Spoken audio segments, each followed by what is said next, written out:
안녕하세요. 대업의 조선부터 방산 또 에너지 관련된 업종을 담당하는 멘토 황대근입니다. 오늘 한국카본 함께 살펴보도록 하겠습니다. 최근에 시장의 동향을 좀 살펴봤을 때 이 조선 관련된 종목들이 수혜를 입으면서 주가가 상승해주는 경향을 보여주고 있습니다. 한국카본도 마찬가지로 최근에 주가가 조금씩 상승을 해주고 있는 상황인데, 사실 제가 지난 영상들을 통해서도 말씀드렸던 부분이 존재를 했었죠. 조선 기자재 업체들 중에서 뭐 한국화본뿐만 아니라 이 태광 같은 기업들을 살펴봤을 때도 실적이 바탕이 되는 그런 종목들이기 때문에 앞으로 업황에 대한 강세가 찾아오게 되면 수혜를 입을 확률이 높다라고 설명을 드렸습니다. 이 사실 한국카본 같은 경우에는 최근 들어서 뭐 사모펀드는 계속해서 매도를 해주고 있는 모습이고, 연기금도 마찬가지입니다.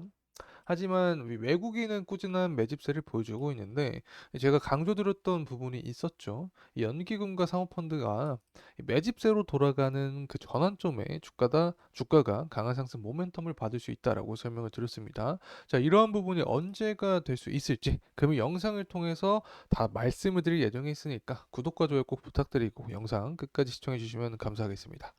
자, 우선은 실적적인 부분이 좋은 모습을 계속 보여주고 있죠. 한번 체크를 해보도록 하겠습니다. 그리고 업황적인 부분에서 이 조선업이 강세다라는 기사화가 계속되고 있는데, 사실 이 부분 저희가 예상을 했습니다. 미국의 대선 앞두고 지지율을 높이기 위해서 중국을 제재하겠다라는 기사가 나와줄 확률이 높다. 자, 그렇게 되면 조선 관련된 전반적인 업황세가 강세 분위기로 돌아가면서 실적을 기반으로 한 한국화본 같은 종목들의 수혜를 입을 수 있다라고 설명을 드렸는데, 관련된 이야기 해보도록 하겠습니다. 그래서 향후 모멘텀이 될 수 있는 부분은 언제가 될 수 있을지까지 말씀드린 시간 갖도록 하겠습니다. 구독과 좋아요 부탁드리고 영상 끝까지 시청해 주시면 감사하겠습니다. 자, 우선은 실적적인 부분부터 체크를 하고 넘어가도록 하겠습니다. 자, 좀 확대해서 가져왔는데 잘 보이시는지 모르겠습니다. 우선은 23년부터 체크를 해보도록 하죠. 23년부터 24년, 25년까지 매출적인 측면이 계속해서 상승을 해주고 있는 모습을 확인을 할 수 있습니다. 영업이익도 마찬가지로 상승하는데, 영업이익은 매출액보다 매출액 대비해서 더 가파르게 상승하는 모습을 보여주고 있죠. 이 부분을 통해서 우리가 이 관련된 조선 기자재 업체들 중에서도 조금 더 긍정적인 측면으로 파악을 해볼 수 있다. 사실 지금까지 뭐 매출액도 중요하지만 영업이익이 늘어나야지 주가에 직접적인 영향을 주기 때문에 현재 한국화보는 이 부분에 있어서 긍정적인 모습을 보여주고 있다는 점 말씀을 드립니다.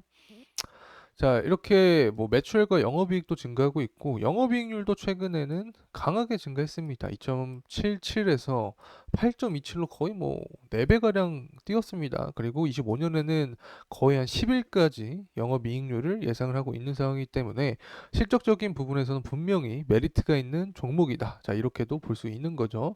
EPS 같은 경우에는 23년까지는 적자였습니다. 사실 이 조선업이 사이클이 있죠. 그렇기 때문에 지금까지도 뭐 현대미포조선 같은 그런 조선업들은 이 적자를 기록하고 있는 모습을 보여주고 있기 때문에, 뭐 한국카본도 23년까지의 적자 모습은 뭐 그렇게 혼자만의 문제는 아니었다. 자, 이렇게 말씀을 드릴 수 있겠습니다. 어쨌든 24년과 25년 들어서 영업 이익뿐만 아니라 EPS도 강하게 상승하는 모습을 보여주고 있습니다. 그리고 그에 따라서 BPS, 기업의 주당순 자산 가치도 증가하는 모습을 보여주고 있기 때문에 기업이 성장하면서 재무 상태도 튼튼한 현재 모습을 보여주고 있다. 결국에는 뭐 실적이 좋다. 이렇게 표현할 수 있겠죠. 그리고 뭐 수주잔고도 보게 되면 계속해서 우상향하는 모습을 보여줍니다. 23년 들어서 이 순수주액을 보게 되면 다 빨간색으로 표시가 되어 있습니다. 이 순수주액이 빨간색이면 좋다. 이렇게 간단하게 말씀을 드릴 수 있을 것 같은데, 24년의 동향을 봤을 때도 지금 업황이 굉장히 좋은 상황이죠. 환율도 증가를 하고 있습니다. 그러면 수출할 때 당연히 수혜를 입을 수밖에 없게 되고, LNG에 대한 수요도 증가를 하고 있죠. 전반적으로 유가가 높은 모습을 보여주고 있기 때문에 이 부분은 향후 뭐 순수주액이나 매출액 영업이익에 모두 긍정적인 영향을 주면서 한국화본의 주가에까지 좋은 영향세를 보여줄 확률이 높다라고 생각을 하고 있습니다.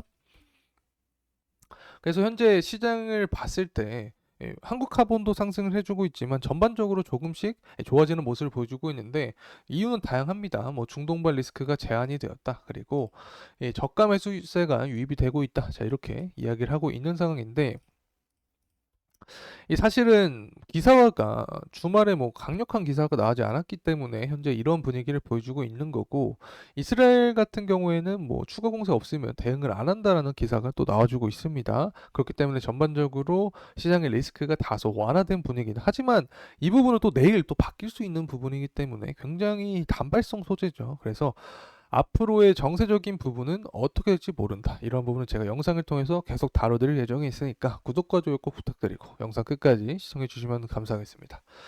어쨌든 한국카본 같은 경우 봤을 때 유가가 상승할 때 주가에도 긍정적인 흐름세를 줄 수밖에 없습니다. 이 보라색 선이 그 한국카본의 주가, 그리고 파란색 선이 유가입니다. 파란색 선이 증가할 때 보라색 선도 증가하는 경향이 있죠. 하락할 때는 하락하는 경향이 있다. 뭐 100%는 아닙니다. 하지만 유가가 상승할 때 한국카본의 주가도 상승할 확률이 높다라고 우리가 해석을 할 수 있게 되는 거죠. 그렇기 때문에 앞으로 이 고유가 기조가 지속이 된다라고 하면은 한국카본의 주가에도 긍정적인 영향을 줄 수밖에 없다. 자, 이렇게 표현할 수 있을 것 같습니다. 그래서 유가의 방향성을 파악을 해야 된다라고 표현할 수 있겠죠. 자, 이렇게 넘어가도록 하고 현재 기사가 나와주고 있습니다. 뭐 수주부터 해서 환율도 그렇고 중국을 견제하는 모든 게 조선업에는 긍정적으로 작용하고 있다. 자, 이렇게 보고 있는 건데 당연히 업황의 강세 자체는 한국화물이 좋을 수밖에 없습니다. 특히 뭐 선박 교체 이 기가 다가오고 있기 때문에 수주가 계속해서 나올 수밖에 없다. 그리고 선별 수주를 하니까 선가 지수도 상승한다. 그리고 고환율로 인해서 헤비테일 계약을 통한 이 차익 실현이라고 할 수 있겠죠. 이 차익 실현에 대한 실적도 좋은 흐름세를 보여줄 확률이 높기 때문에 한국화본에는 주가에 긍정적인 영향으로 줄 수밖에 없다는 점 다시 말씀드리고, LNG 수요도 증가를 하고 있습니다. 2040년 이후에도 글로벌 LNG 수요가 50% 증가를 전망하고 있기 때문에 고유가 그리고 고환율 LNG 수요 증가는 한국화물 주가에 직접적인 영향을 준다. 자, 이렇게 말씀드립니다. 어쨌든 전쟁에 대한 리스크는 아직 끝난 게 아닙니다. 제가 앞서서 뭐 단발성 이슈로 완화된 전쟁에 대한 리스크가 완화되었다라는 소식을 전해드렸었는데 사실 이게 또 내일 바뀔 수도 있다고 설명을 드렸었죠. 그래서 만약에 또 내일 이 전쟁에 대한 갈등 이슈가 나오게 되면 이 부분이 시장의 리스크적인 측면으로 반영이 되면서 한국 카본의 주가에는 긍정적인 또 영향을 줄 수 있게 됩니다. 지금까지 환율이 높았던 시기를 보면 다 리스크가 존재했기 때문에 아직까지 리스크가 끝난 것은 아니다. 이 부분 말씀드립니다. 자, 어쨌든 이렇게 전쟁 리스크가 부각이 되고 있는 상황인데 한국카본의 주가는 유가와 밀접한 관계가 있고 또 이 전쟁은 유가의 공급적인 부분에 차질을 줄 수밖에 없게 됩니다. 그래서 유가의 공급은 현재 유가 상승을 야기하고 있는 것은 알겠는데 그렇다면 수요는 어떻게 되고 있냐? 자, 이 부분을 좀 설명을 드리려고 합니다. 현재 PMI 지표 제조업 지표인데 예측치보다 실제가 높게 나와주었죠. 이 중국의 상황을 봤을 때도 마찬가지입니다. 예측치보다 실제가 높은 모습을 보여주고 있기 때문에 전반적으로 제조업 지표가 살아나는 모습을 보여주고 있다. 이렇게 볼 수 있는 거죠. 이렇게 제조업에 대한 경기가 살아나게 되면 당연히 원유에 대한 수요는 증가하고 유가가 상승할 수 있게 된다. 유가가 상승하면 LNG 수요가 증가하고 한국 화분 주가 역시 상승할 가능성이 높다는 점 다시 한번 말씀을 드립니다. 자, 이제 가격적인 측면 살펴보도록 하겠습니다. 현재 한국카본 같은 경우에는 23년 뭐 하반기부터 해서 계속해서 하락에 대한 추세를 벗어나지 못하는 상황이었는데 24년 상반기 이 전쟁 리스크가 부각이 되면서 고환율에 대한 어떤 시장의 형성과 함께 관련된 수급을 받는 상황이다. 자, 이렇게 말씀을 드릴 수 있겠습니다. 현재 주가의 흐름세를 봤을 때 이 당시 22년 상반기 당시와 비슷한 흐름세를 보여줄 수 있다라고 보고 있는데 제 박스층 구간에서 동일한 흐름세, 이 지지 여부가 중요하다라고 표현할 수 있을 것 같습니다. 이렇게 지지에 대한 모습을 보여준다라고 하면은 향후 주가 상승 모멘텀이 나왔을 때는 61선과 121선에서 저항에 대한 확률이 강하게 작용을 하고 있다. 자, 이렇게 말씀드릴 수 있습니다. 그렇다면 주가 상승 모멘텀은 언제가 될 수 있을까? 이 부분을 말씀을 드렸는데 결국에는 이 대선 전에 지지율을 끌어올리기 위해서 제스처를 취할 확률이 높다라고 설명을 드렸습니다. 지금과 같이 미국의 중국의 조선을 계속해서 제재해 준다라는 이슈가 나와주게 된다라고 하면은 이 부분을 통해서 조선업에 대한 전반적인 업황의 강세, 이 기사가 나올 확률이 높게 되는 거죠. 그러면 실적을 기반으로 한 한국카본 역시 주가 상승 모멘텀을 받을 수 있다는 점 다시 한번 말씀드립니다. 자, 이상으로 한국카본에 대한 영상 마무리하도록 하겠습니다. 끝까지 시청해 주셔서 감사합니다.